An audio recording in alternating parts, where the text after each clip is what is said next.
Hello everyone, मैं हूं सायन और आप सभी लोगों का स्वागत है फिजिक्स विद सायन के एक नए वीडियो में।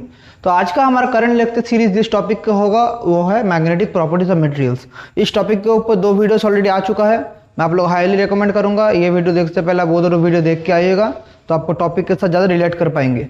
तो उसी टॉपिक में आगे बढ़ते हुए हम लोग जो आज फर्स्ट टॉपिक शुरू करते हैं, पहले थोड़ा रिकैप कर लीजिए क्या क्या पढ़ के आ चुके हैं हम लोग। मैग्नेटिक डाइपोल मोमेंट, उसके बाद लास्ट फर्स्ट वीडियो में हमने पढ़ा था मैग्नेटिक डाइपोल मोमेंट। वहाँ पे हम लोग क्या क्या सीखा था, एक डाइपोल क्या है, डाइपोल का कॉन्सेप्ट सीखा था, प्रॉपर इलेक्ट्रोस्टैटिक्स के साथ मैग्नेटिक स्टैटिक्स कैसे मतलब इलेक्ट्रोमैग्नेटिज्म और इलेक्ट्रोस्टैटिक्स कैसे रिलेट करते हैं, वो मैंने फर्स्ट वीडियो में आप लोगों को बोला था।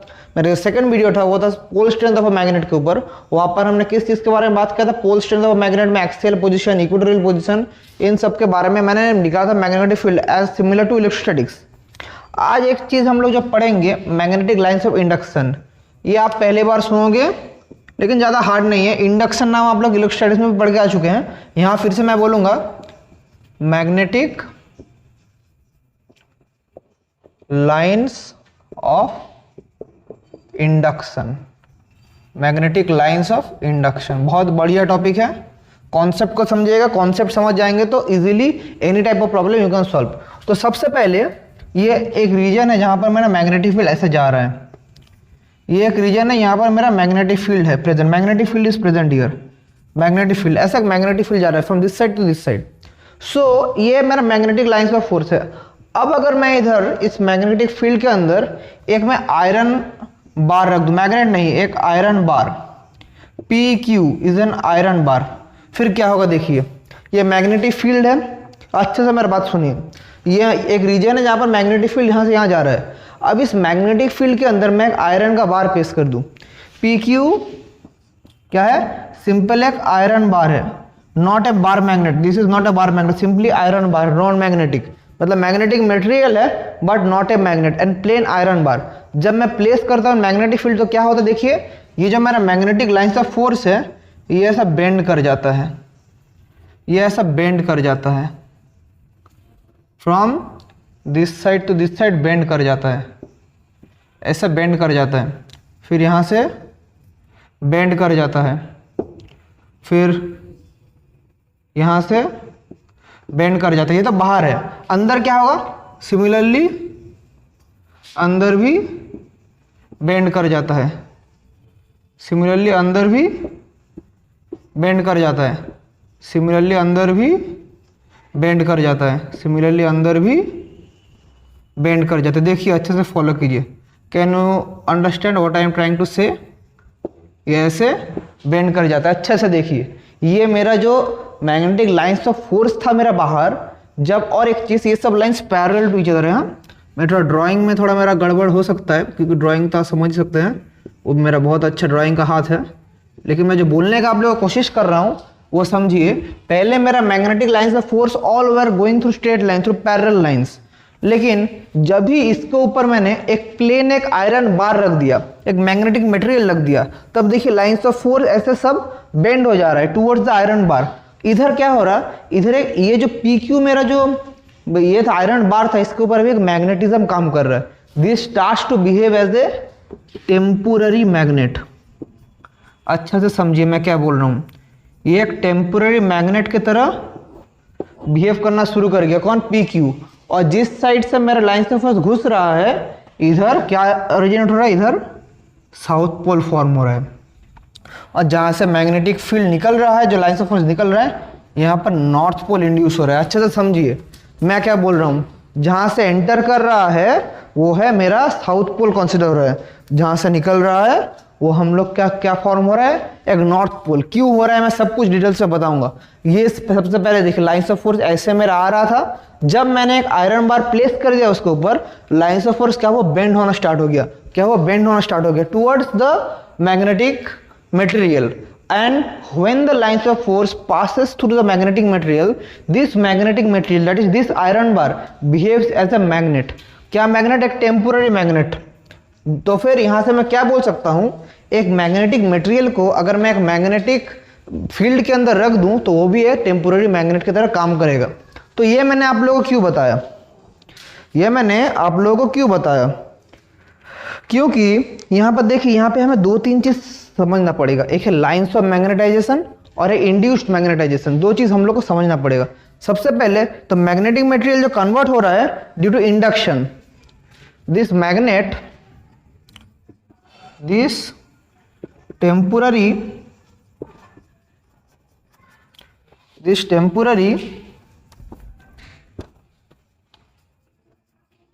magnet is formed due to induction. Induce हो रहा है, एक मैग्नेटिक फील्ड इंड्यूस हो रहा है, इंडक्शन के लिए टेम्पररी मैग्नेट फॉर्म हो रहा है। और जो lines of magnetic field are called, और जो इस टेम्पररी मैग्नेट के अंदर जो लाइंस ऑफ फील्ड है, the lines of magnetic field, camera में आ रहा है, मैं थोड़ा चेक कर लेता हूं। कैमरा में हाँ थोड़ा थोड़ा कट जा रहा है, ऊपर ही लिखता हूँ ये वाला, मैं ऊपर ही लिखता हूं। मैं यहीं लिखता हूँ, ये मिटा के लिखता हूं। The lines of magnetic field due to this temporary magnet are called lines of magnetization। अच्छे से नोट डाउन, कॉपी और पेन में लिख दीजिए अच्छे से। ये कुछ कुछ कॉन्सेप्ट आप लोग के लिए बहुत इंपॉर्टेंट है। ये कॉन्सेप्ट आप लोग अगर नहीं समझ पा रहे हैं तो आप लोग मेन कोर्स के अंदर, ये तो हम लोग का स्टार्टर है, मेन कोर्स उसके बाद हम लोग शुरू करेंगे, तो पहले स्टार्टर अच्छे से कंप्लीट कीजिए। ये सब कुछ आप लोग को समझना पड़ेगा। उसके बाद में जो मेन चीज़ें ससेप्टेबिलिटी, परमेबिलिटी, उसके अंदर घुसूंगा। ये कर लीजिए। और एक चीज़ यहाँ पर हम नोट कर सकते हैं कि अंदर जो मैग्नेटिक मटेरियल है, जो टेम्पोररी मैग्नेट है, उसके अंदर जो मैग्नेटिक लाइंस ऑफ फोर्स है बहुत डेंसली क्राउडेड है, और उसके बाहर थोड़ा वीकली क्राउडेड है। तो सबसे ज़्यादा क्या होगा, ये डेंसली क्राउडेड है और ये वाला वीकली क्राउडेड, ये समझ लीजिए। तो ऐसा फेनोमेना होता है। तो यहाँ पर से मैं बोल सकता हूँ कि जो lines of force generated inside a magnetic material, मैं क्या बोल रहा हूँ, the lines of force generated inside a magnetic material due to superposition of the lines of force of inducing magnetic field and lines of magnetization are called magnetic lines of induction. मैंने क्या बोला, देखिए ये जो magnetic material है यहाँ पे दो फोर्स काम कर रहा है, एक तो है इंडक्शन के लिए, इसमें जो टेम्पोररी मैग्नेट फॉर्म हुआ, एक इंड्यूस्ड फील्ड काम कर रहा है इसके ऊपर। इस मैग्नेटिक फील्ड के लिए एक इंडक्शन हो गया, एक इंड्यूस्ड फील्ड इस मैग्नेटिक मटेरियल के ऊपर काम कर रहा है। This is number one force. And second force is the magnetic lines of force due to this temporary magnet. मैं लिख देता हूँ, आप लोग बहुत सारे बच्चे रहेंगे जो मैं क्या बोल रहा हूँ रिलेट नहीं कर पा रहे, मैं थोड़ा लिख देता हूँ।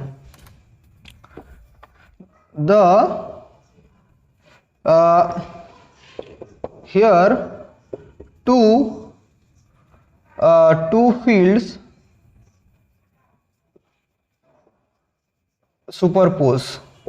क्या, टू फील्ड्स या टू लाइंस सुपरपोज। क्या क्या, जो इन field due to field lines due to induction, जो मेरा इंड्यूस हुआ है, जो इस मैग्नेटिक मटेरियल के ऊपर मैग्नेटिक फील्ड की वजह से इंड्यूस हुआ है, वो एक फील्ड लाइन। और नंबर टू क्या है, लाइंस ऑफ मैग्नेटाइजेशन। अच्छे से समझिए, दो टाइप का फील्ड लाइन से सुपर इम्पोज कर रहा है। जो ये मैग्नेटिक मटेरियल है, इसके ऊपर जो इंड्यूस्ड होने के बाद जो लाइन जा रहा है वो है, और उसके साथ जो ये टेम्पोररी मैग्नेट का जो लाइंस ऑफ फील्ड है, मतलब ये देखिए, अब मैं समझ पा रहा हूँ, नहीं समझ पा रहा, अच्छे से सुनिए मेरा बात। ये एक मैग्नेटिक मटेरियल था, मैग्नेटिक फील्ड के अंदर प्लेस कर दिया, तो this starts to behave as an magnet. क्या मैग्नेट, टेम्पोररी मैग्नेट। अब उस टेम्पोररी मैग्नेट कैसे हुआ, ड्यू टू इंड्यूस्ड फील्ड। अब इंडक्शन के लिए हो गया, ये नंबर एक हो गया। अब नंबर टू, जब ये एक टेम्पोररी मैग्नेट है या जो भी मैग्नेट है, every magnet has an is own field lines, north pole to south pole, तो उसके लिए उसका लाइंस ऑफ मैग्नेटाइजेशन, ये दोनों क्या कर रहा है, अपने आप सुपरपोज कर रहा है। तो जब दोनों सुपर इम्पोज करेगा उसके बाद जो फॉर्म होगा जो चीज़ वही है मैग्नेटिक लाइंस ऑफ इंडक्शन। तो मैं इसका डेफिनेशन लिख देता हूँ, मैं इसका मैग्नेटिक लाइंस ऑफ इंडक्शन का डेफिनेशन लिख देता हूँ, और मैं आप लोगों को ड्राइंग करके ये भी समझा दिया कि क्या इसका सिग्निफिकेंस है, कैसे होता है। तो मैग्नेटिक लाइंस ऑफ इंडक्शन का मैं अगर डेफिनेशन लिखूं, the lines generated due to the lines of generated due to एक चीज है लाइंस क्या, lines of force, the lines of force generated due to superposition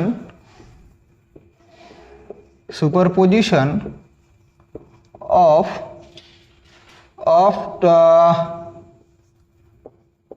the lines of force due to induction and the lines of magnetization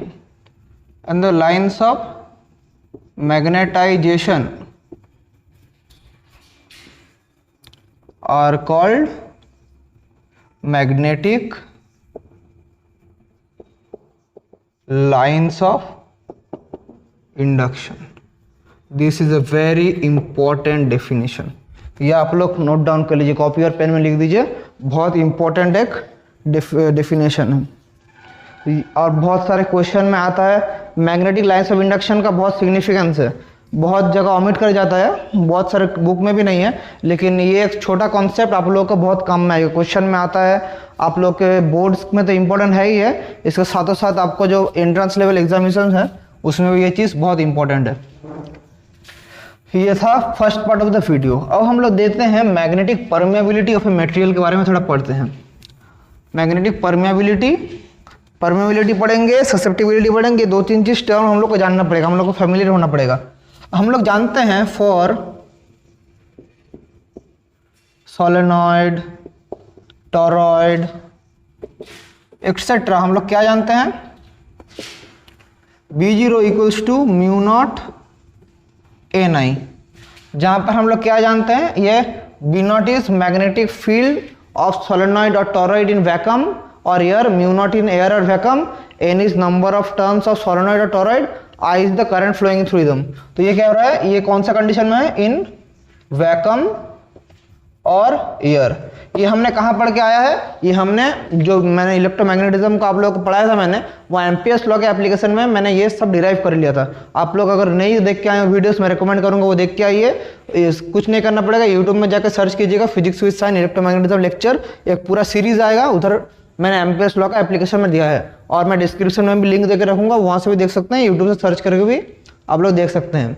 तो vacuum और air के लिए this is the relation between magnetic field and permeability and mu zero क्या है, mu zero permeability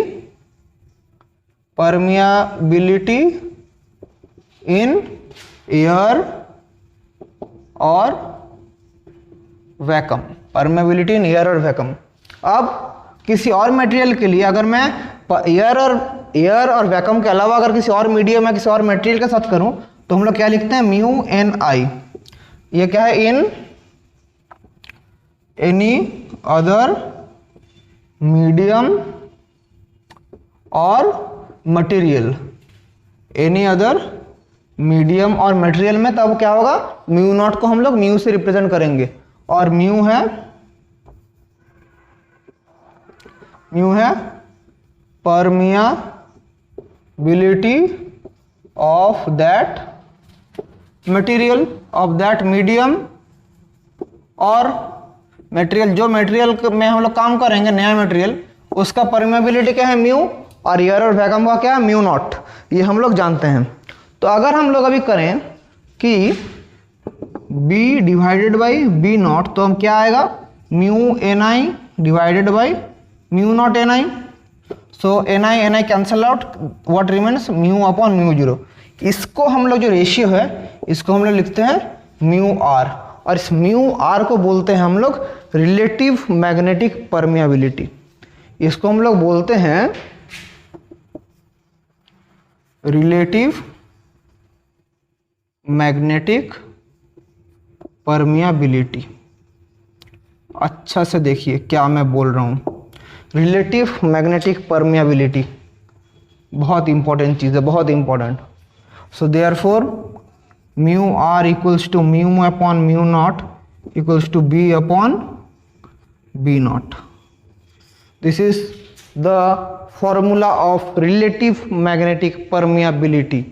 इसका definition भी मैं कराऊंगा कहाँ से आता है, फिर देखिए उसके बाद इसका डेफिनेशन, यूनिट, सब कुछ हम लोग देखेंगे।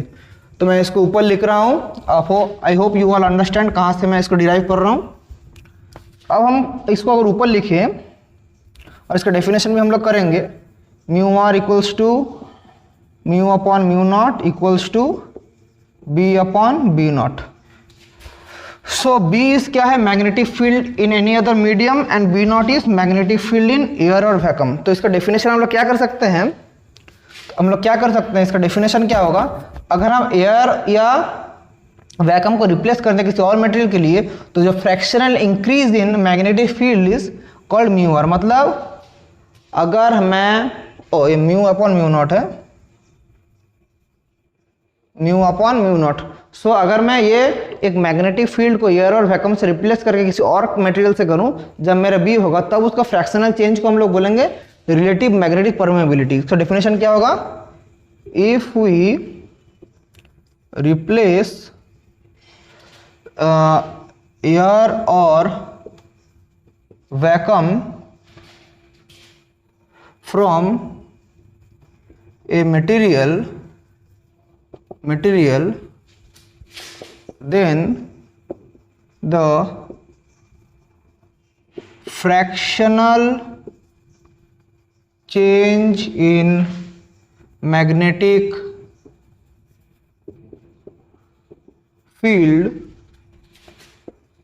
is called relative magnetic permeability. Note it down,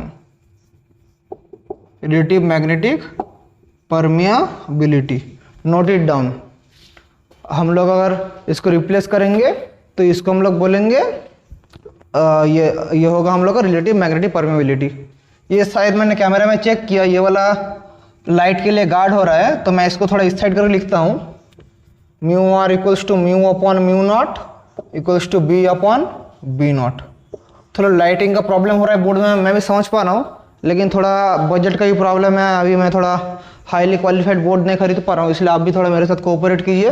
मैं ट्राई कर रहा हूँ कि इसी बोर्ड के अंदर कैसे आप लोग को अच्छे से पढ़ा सकूँ, तो थोड़ा मेरे साथ भी आप लोग कोऑपरेट कीजिए, मेरा भी थोड़ा हेल्प कीजिए, मेरे चैनल को थोड़ा और भी बढ़ाइए ताकि मुझे थोड़ा फाइनेंशियली सपोर्ट मिले कि मैं एक आप लोगों के लिए एक अच्छा सा एक बोर्ड ला पाऊँ जहाँ पर मैं पीपीटी प्रेजेंटेशन के साथ आप लोगों को पढ़ा पाऊँ। ये बोलो ठीक है, वो भी होगा, आस्ते आस्ते सब होगा, ये तो चैनल अभी स्टार्ट किए हैं हम लोग बहुत ऊपर तक ग्रो करेंगे एक साथ, मैं भी पढ़ाऊंगा, आप लोग भी पढ़ के लाइफ में बहुत आगे तक जाएंगे। तो चलिए मेन टॉपिक के अंदर घुसते हैं। तो ये था रिलेटिव मैग्नेटिक परमियाबिलिटी का डेफिनेशन। अब इसका यूनिट क्या है, हम लोग जानते हैं यूनिट ऑफ म्यू क्या है, Henry per metre. Unit of mu क्या जानते हैं हम लोग, हेनरी पर मीटर। सिमिलरली इसको हम लोग ऐसे भी लिखते हैं, henry per metre. Similarly unit of mu not भी क्या है, हेनरी पर मीटर, या हम लोग ऐसे लिखते हैं। तो अगर हो गया तो दोनों का रेशियो हम लोग अब करेंगे म्यू अपॉन म्यू नॉट, तब इसका क्या होगा, तब इसका यूनिट पूरा हम लोग का यूनिट लेस हो जाएगा। हम लोग क्या जानते हैं, mu are equals to mu upon mu not, तो दोनों का रेशियो है सिमिलर यूनिट, तो क्या हो जाएगा, इसका 1 हो जाएगा। So mu are equals to mu r has no unit, point to be noted. So mu r has no unit.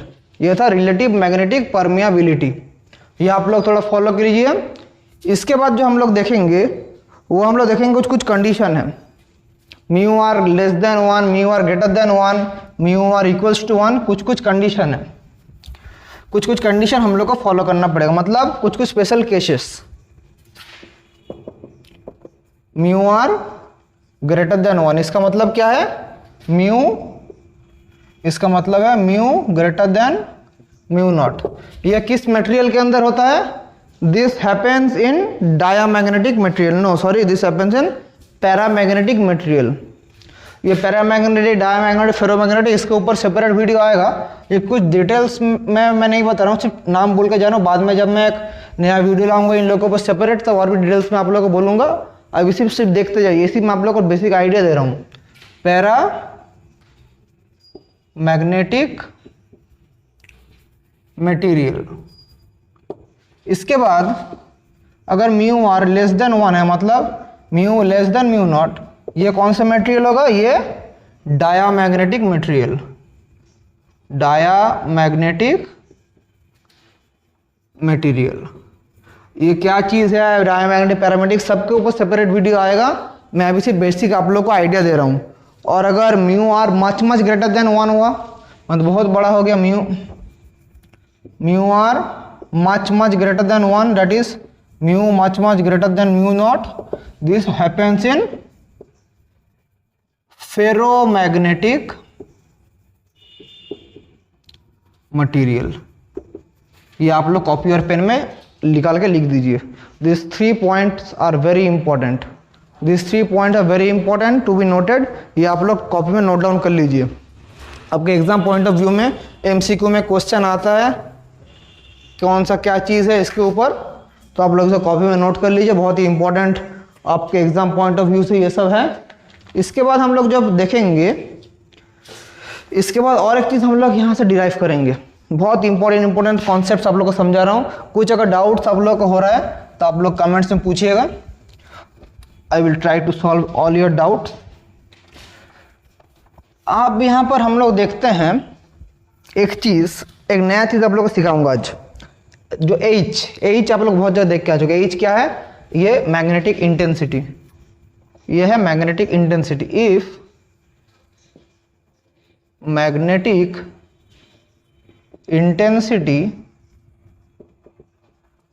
Of air और vacuum BH, then the magnetic field, then the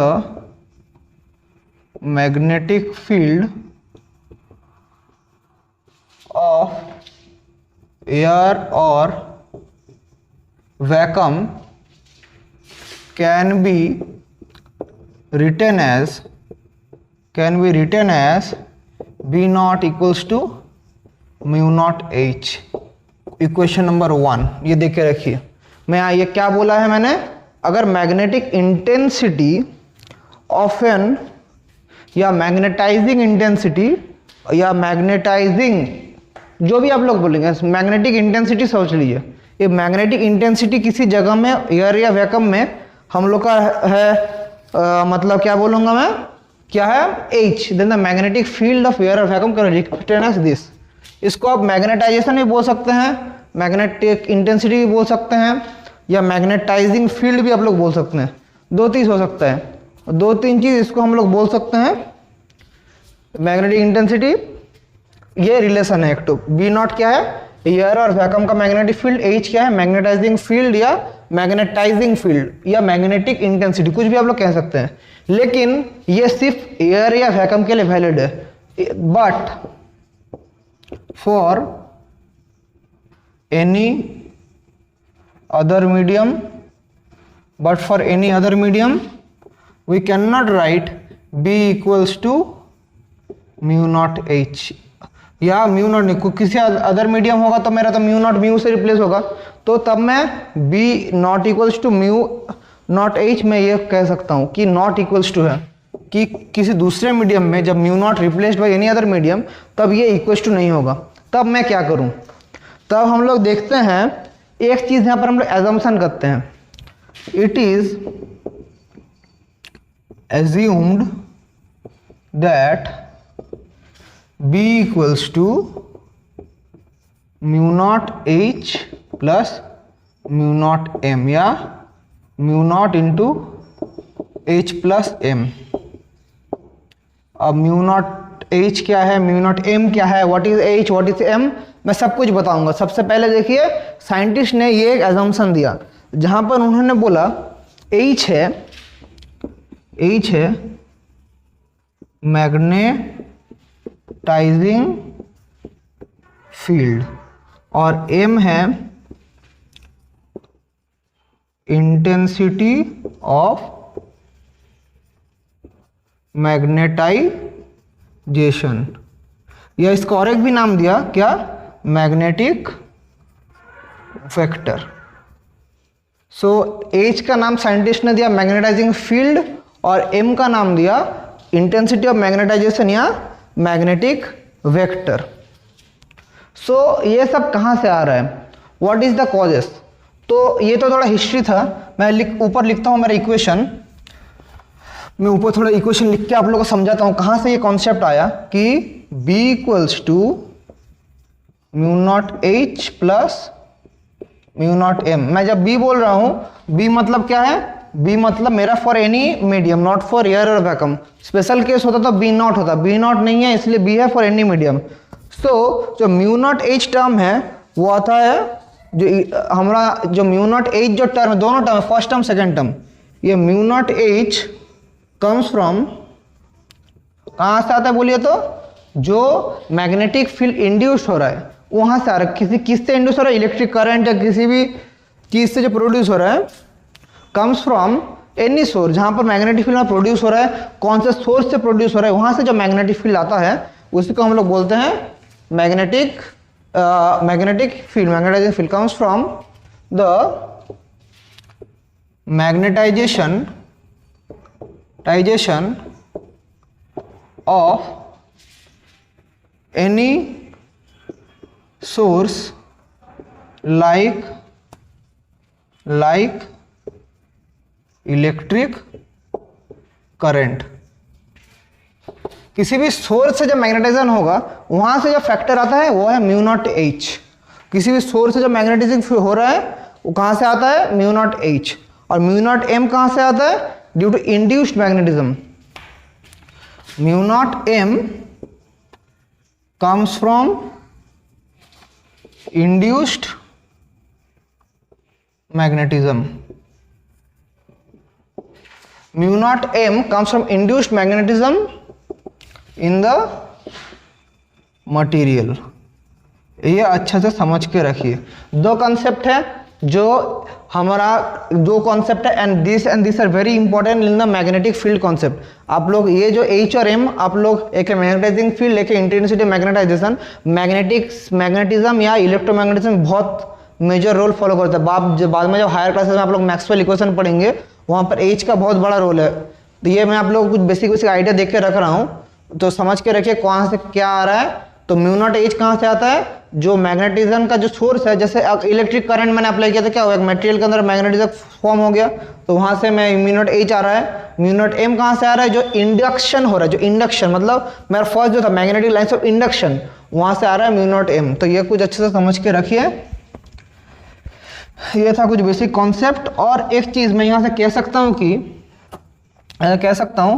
B equals to या H equals to B0 upon mu not, H equals to B0 upon mu not या H equals to B upon mu not. मैं ये भी बोल सकता हूँ, mu not नहीं, ये तो मैं म्यू बोलूंगा, कुछ कॉन्सेप्ट ऐसा आता है B0 upon mu not.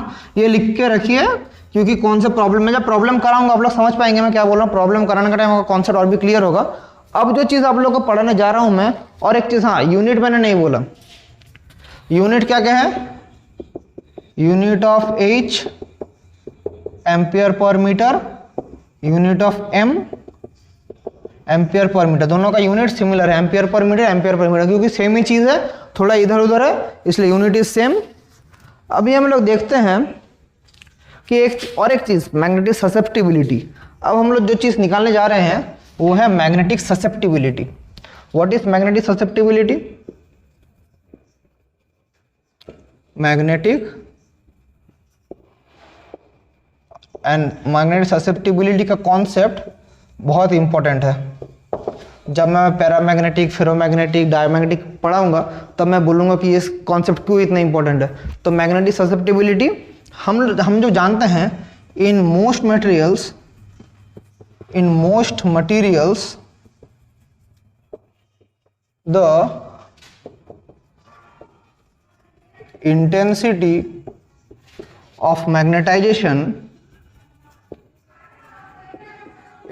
of magnetization M is directly proportional to the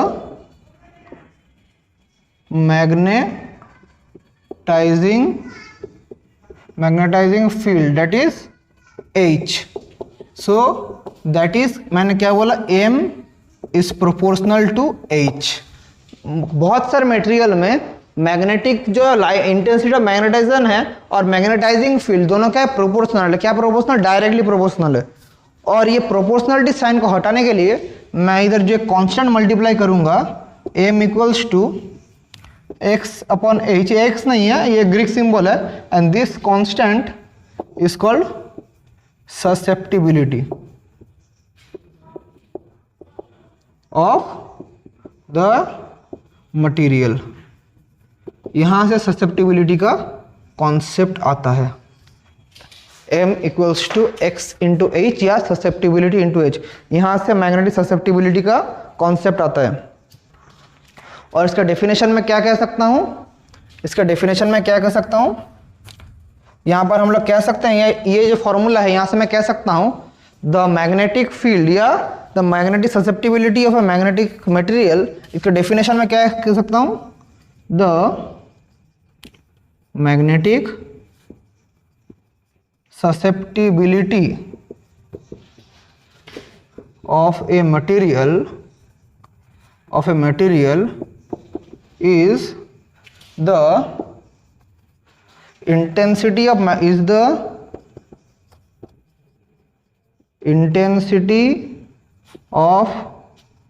magnetization per unit magnetizing field। Simple definition है। कहां से डेफिनेशन आया? यहां से कि अगर h इक्वल्स टू 1 हो गया तो क्या m इक्वल्स टू x। तो अगर मेरा मैग्नेटाइजिंग फील्ड 1 है तो magnetic susceptibility equals to intensity of magnetization. So the magnetic susceptibility of material is the intensity of magnetization per unit magnetizing field. और कहां पर हो रहा है? अप्लाइड ऑन इट, क्योंकि magnetizing field is applied and magnet intensity magnetization is induced. H हम लोग क्या करते हैं? अप्लाई करते हैं, और एम क्या होता है? इंड्यूस्ड होता है। So this is the definition of magnetic susceptibility. इसको नोट डाउन कर लीजिए, इसके बाद इसका यूनिट कैमरा में आ रहा है, मैं थोड़ा चेक कर लेता हूँ। हाँ, कैमरा में आ रहा है। और इसका यूनिट क्या होगा? यूनिट ऑफ मैग्नेटिक ससेप्टिबिलिटी, इसका आंसर है यूनिट लेस। क्या? क्यों यूनिट लेस? क्योंकि m has same unit that is h। दोनों का यूनिट क्या है? Ampere per metre. सो इसका यूनिट और इसका यूनिट कैंसिल आउट हो जाएगा। So magnetic susceptibility is unit less. ये थोड़ा नोट डाउन कर लीजिए। इसके बाद हम लोग यहां से निकालेंगे ससेप्टिबिलिटी और रिलेटिव मैग्नेटिक परमेबिलिटी के ऊपर जो हम लोग का रिलेशन है, एक रिलेशन है, वो हम लोग निकालेंगे। Relation between magnetic susceptibility and relative magnetic permeability, ये हम लोग अभी कैलकुलेट करेंगे। तो कैसे हम लोग कैलकुलेट करेंगे? Relation between susceptibility and relative magnetic permeability हम लोग कैलकुलेट करेंगे। तो सबसे पहले हम लोग क्या जानते हैं? हम लोग जानते हैं magnetic field equals to mu not H plus M। थोड़ी देर पहले हमने डिराइव करके आया है। और एक चीज़ हम लोग जानते हैं कि अगर म्यू नॉट है एयर और वैक्यूम, कुछ दूसरा मीडियम में हम लोग करेंगे तो हम लिख सकते हैं B equals to mu H, जहाँ पर म्यू नॉट है एयर या वैक्यूम में, एयर या वैक्यूम में, और म्यू है अदर मीडियम। अगर ऐसा हुआ तो मैं इक्वेशन और तो इक्वेशन 1 और 2 दोनों इक्वेशन आ रहे हैं, दोनों को कंबाइन करके मैं लिख सकता हूँ क्या, mu H equals to mu not H plus M, ये मैं लिख सकता हूँ। सो अगर मैं इसको डिवाइड करूँ सो क्या आ जाएगा, mu upon mu not equals to H plus M upon H या 1 plus M upon H. So 1 plus M upon H क्या है, देखिए हम लोग क्या जानते हैं, एम ये वेक्टर साइन था, सॉरी ये वेक्टर साइन था, हम लोग क्या जानते हैं, M equals to magnetic susceptibility into H, या एम अपॉन एच क्या है, मैग्नेटिक ससेप्टिबिलिटी। तो मैं लिख सकता हूँ 1 plus magnetic susceptibility equals to mu R, क्योंकि and mu upon mu not equals to mu R, या magnetic susceptibility equals to mu are minus 1। This is the required relation, जो मैं relation between magnetic susceptibility and relative magnetic permeability, this is a very important relation. यहाँ से बहुत problems आप लोगों को करना पड़ेगा, वो ये फॉर्मूला है वेरी वेरी इंपॉर्टेंट, इसको नोट डाउन कर लीजिए, वेरी वेरी इंपॉर्टेंट फॉर्मूला है, इसको आप लोग नोट डाउन कर लीजिए। इसके बाद जो हम लोग देखेंगे अभी वो है कि 2-3 तो केसेस है, वो मैं थोड़ा डिस्कस करूंगा, ज़्यादा कुछ नहीं है, उसका कुछ प्रॉब्लम्स करूंगा। सबसे पहले मेरा क्या निकला है, chi equals to mu are minus 1, this is the required relation. हम लोग क्या जानते हैं, फॉर एयर और वैक्यूम क्या जानते हैं, म्यू आर इक्वल्स टू 1, क्योंकि एयर या वैक्यूम में म्यू आर इक्वल्स टू 1 रहता है तो क्या होगा, मैग्नेटिक ससेप्टिबिलिटी 0 हो जाएगा। कहाँ पर, एयर या वैक्यूम के लिए magnetic susceptibility becomes 0, for air and vacuum magnetic susceptibility becomes 0। और 2-3 तो चीज़ यहाँ से हम लोग को जानना पड़ेगा ससेप्टिबिलिटी के बारे में, के ग्रेटर देन 0, के लेस देन 0 एंड के मच मच ग्रेटर देन 0 में। जैसे मैग्नेटिक परमेबिलिटी हमने निकाला था, सिमिलरली एक के ग्रेटर देन 0, के लेस देन 0, एक के मच मच ग्रेटर देन 0, 3 तो कंडीशन आएगा। ये कौन कौन से मटेरियल्स के ऊपर होगा ये हम लोग को देखना पड़ेगा। सबसे पहले जो ग्रेटर देन 0, जैसे मेरा परमेबिलिटी में हुआ था, यहाँ पर भी होगा पैरामैग्नेटिक मटेरियल के लिए, पैरामैग्नेटिक मटेरियल। इसके बाद होगा डायामैग्नेटिक मटेरियल, और ये होगा हम लोग का फेरोमैग्नेटिक मटेरियल।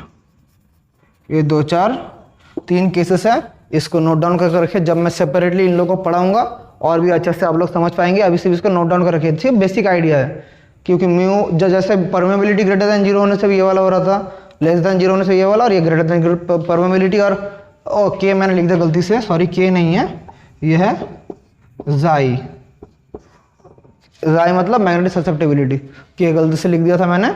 तो ये है less than 0, greater than 0 and greater much much greater then 0, ये कुछ था। अभी कुछ प्रॉब्लम्स आप लोगों के लिए मैं सेट करके रखा हूँ, प्रॉब्लम्स चलिए कर लेते हैं। क्या क्या प्रॉब्लम्स करते हैं, चलिए। नंबर 1 प्रॉब्लम, सबसे पहले जो प्रॉब्लम हम लोग करेंगे अभी देखते हैं, हाँ ये वाला प्रॉब्लम करते हैं, चलिए, इंटरेस्टिंग प्रॉब्लम है।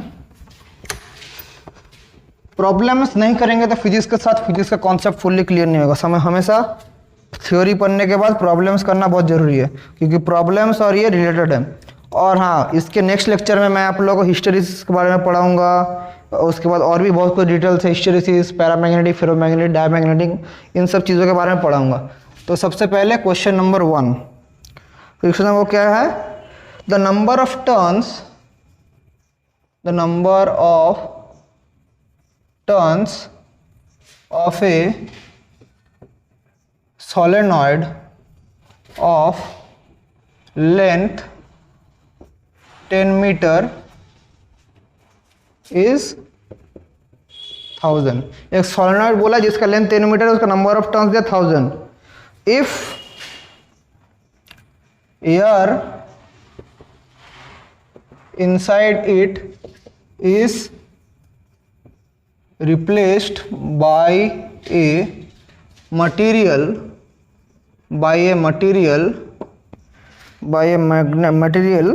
and 1 ampere current is passed through the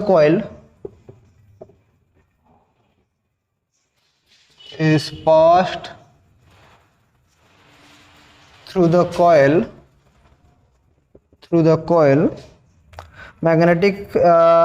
magnetic field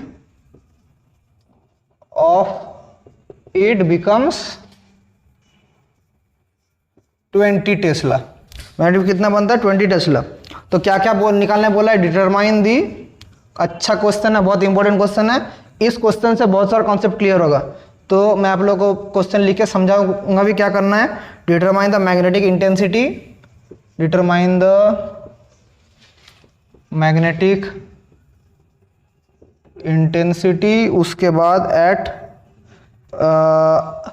and relative magnetic permeability,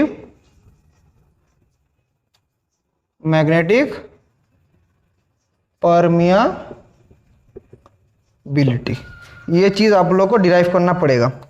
तो कैसे डिराइव करेंगे, देखिए हम लोग को क्वेश्चन में क्या दिया है, एक सोलेनॉइड हम लोग के पास दिया है, एक सोलेनॉइड दिया है।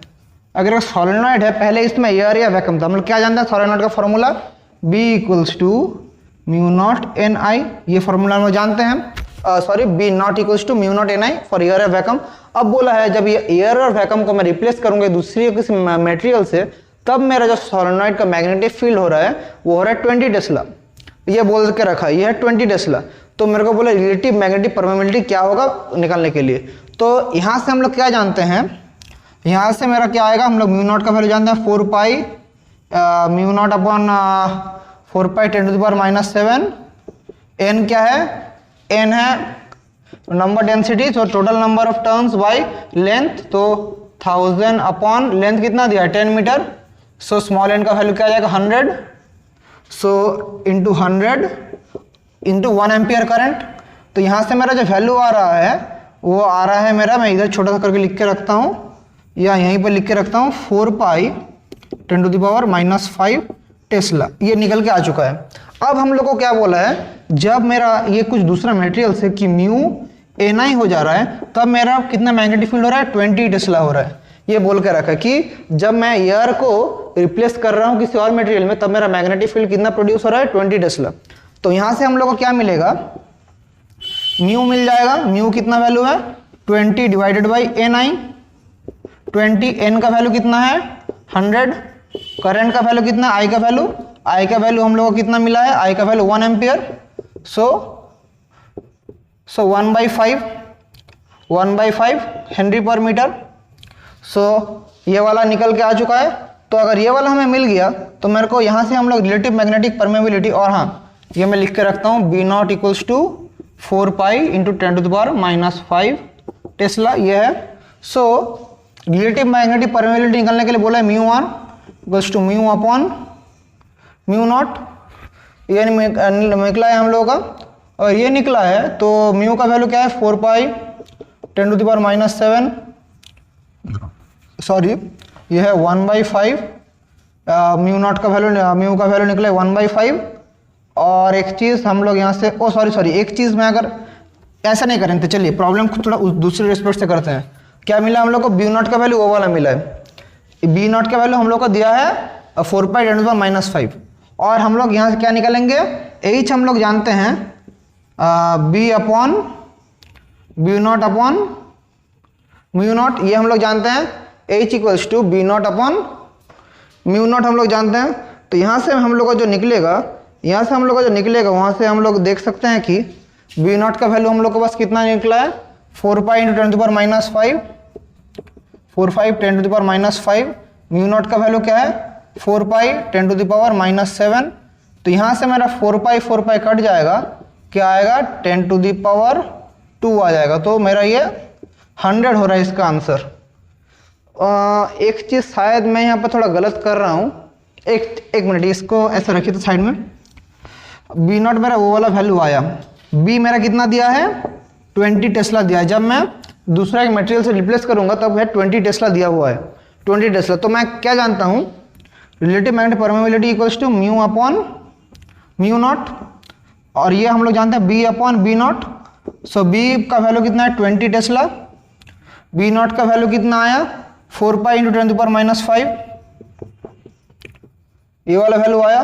तो यहाँ से मैं सॉल्व करने के बाद यहाँ से जो आएगा वो अल्टीमेट आंसर होगा 4 5, सो 5 इंटू 10⁵, ये चीज़ है। रिलेटिव मैग्नेटिक परमेबिलिटी निकल गया।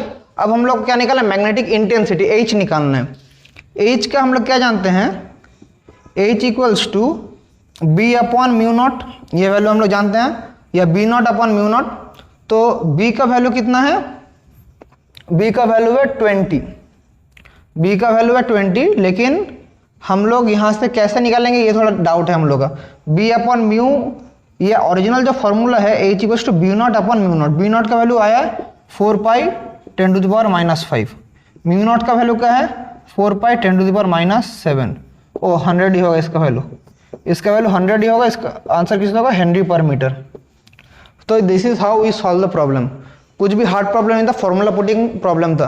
तो आप लोग देखिए, और एक प्रॉब्लम चलिए करते हैं, सेकंड प्रॉब्लम। सेकंड प्रॉब्लम क्या है,